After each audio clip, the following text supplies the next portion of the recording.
अस्सलाम वालेकुम फ्रेंड्स, कैसे आप सब। देखो अल्लाह के करम से मैं तो अच्छी हूँ और दुआ करती हूँ आप सब भी अच्छे होंगे। तो देखो सुबह मैं उठ गई थी, तो आज मैं लेट ही उठी थी क्यों तो रात में मेरे बच्चे की बहुत ज़्यादा तबीयत ख़राब हो गई थी, तो उसको हॉस्पिटल लेके गई थी इफ्तारी के बाद ही। तो वहाँ से मुझे 9:30 बज गए थे आने के लिए, और फिर आने के बाद बहुत थक गई थी। उसके बाद कुछ किया नहीं, फिर सुबह में उठ के जल्दी जल्दी मैंने ये रैक तो जो स्टील की है वो तो निकल ही नहीं रही थी, तो मैंने उसको वही सर्फ के पानी से, निरमा के पानी से साफ़ कर लिया। और जो बड़ी रैक थी उसको मैं गैलरी में, किचन के गैलरी में लेके आकर उसको मैंने अच्छे से घस कर फिर उसको अच्छे से वॉश कर लिया पानी से। और फिर मुझे आज संडे था तो अब्बू भी उधर राह देखते हैं हमारे, तो फिर मैं अब्बू के घर चली गई। फिर अब्बू के घर जाते ही देखो घर पर आम का पेड़ है, तो वो आम का पेड़ से देखो कितने छोटे छोटे आम नीचे गिर के थे। तो हमारे भाभी बता रहे थे क्या, वो सुबह में थोड़ी हवा वो आई तो उससे पूरे आम जो छोटे छोटे होते हैं वो पूरे नीचे झड़ जाते हैं पत्ते, और छोटे छोटे आम देखो कितने सारे गिरते थे। तो इतना ख़राब फील हो रहा था कि इतने छोटे छोटे और वो गिर गए। और भाभी भी बोल रहे थे कि हाँ देखो ना कितने छोटे छोटे और गिर जाते हैं। तो फिर मैंने वो 2-3 हाथ में उठा लिए और बाजू में रख दिए थे। और ये देखो यहाँ से हमारे भाभी ने झाड़ लगाया, आप पूरे अम्मी के हाथ के ही है, अम्मी ने लगाए हुए थे पहले ये झाड़। तो अम्मी तो अब नहीं है, तो देखो यहाँ पे अब भाभी बराबर वो झाड़ों को पानी डाल के उनकी ये करते हैं देखभाल। और यहाँ जो सीमेंट का आंगन दिखाई दे रहा है आपको, पहले यहाँ पे पूरे मट्टी थी, तो यहाँ पे अम्मी पूरे प्याज, लहसुन, मिर्ची, टमाटर सब लगाया करते थे। तो कैसा है, अकेले हो गए भाभी, तो उनको इतना घर में का मैनेज करना बाहर का नहीं हो पा रहा, इसीलिए उन्होंने पूरा आंगन सीमेंट का कर दिए।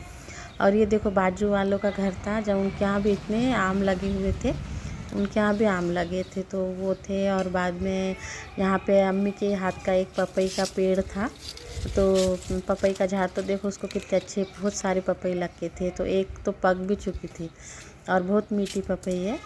और फिर मैं अब्बू से मिल के थोड़ी देर शाम तक वहीं पे थी, इफ्तारी करके जाओ बोले भाभी, मगर मैंने कहा नहीं भाभी, हॉस्पिटल भी जाना था और एक बार तो हम वहाँ से जल्दी निकल जाने वाले थे। उसके बाद देखो मैंने पूरे आंगन में देखा तो पूरे आम ही दिखाई दे रहे थे, आम छोटे छोटे आम गिरे हुए थे। और इधर हमारे भाभी ने देखा ये जो पान खाते हैं ना, जो पान खाते हैं वो उसका झाड़ लगाए थे, तो बहुत अच्छा हो गया था, बढ़ गया था। और यहाँ जो मोगरा बोलते हैं ना, वो मोगरे के फूल का झाड़ पहले बहुत बड़ा था, मेरे ख्याल से छाटे उसको इसलिए इतना सा है अभी, तो 2 फूल लगे हुए थे। और इधर देखो आम इतने सारे लगे हुए थे, बहुत सारे लगे हुए थे, इतने अच्छे लग रहे थे, यानी हमारे हाथ को सर को लग रहे थे, तो बड़ा अच्छा लग रहा था आम देखने में। और खाने में भी बहुत मीठा है, यानी खट्टा नहीं है ज़्यादा आम ये, तो उसका मुरब्बा वही ज़्यादा बहुत अच्छा बनता है। तो इतने अच्छे अच्छे आम हाथ को लग रहे थे, तो मैंने 1-2 बड़े साइज़ के तोड़ भी लिए थे घर पे लाने के लिए। और फिर अब्बू से मैं शाम तक अब्बू के पास थोड़ी देर बैठी और फिर हम वहाँ से निकल गए। और यहाँ पे देखो एक झलक मैं आपको बताऊँगी, मेरे अब्बू देखो ऐसे ही सो के रहते हैं सोफे पे, उनको बेड पे सो बोले तो वो नहीं बोलते हैं, तो सोफे पे सो के रहते हैं। और फिर वहाँ से हम निकल गए, तो ये एरिया देखिए, ये एरिया पूरा अपने लोगों का है। और इतना रश रहता है यहाँ पे, और कोई भी मौसम में 12 महीने में यहाँ पे बस ऐसी रश रहती है।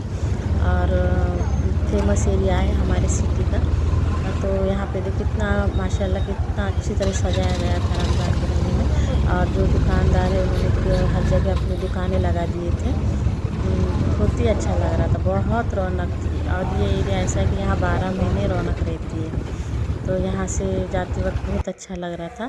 फिर मैंने घर पे आके आलू के कटलेट बनाए थे और इफ्तारी कर ली थी। देखो आज का व्लॉग मैं यहीं पे ख़त्म करती हूँ, प्लीज़ लाइक और सब्सक्राइब करना, क्यों तो मुझे आज ज़्यादा कुछ मिला नहीं, क्योंकि बेटी की बहुत ज़्यादा तबीयत ख़राब थी।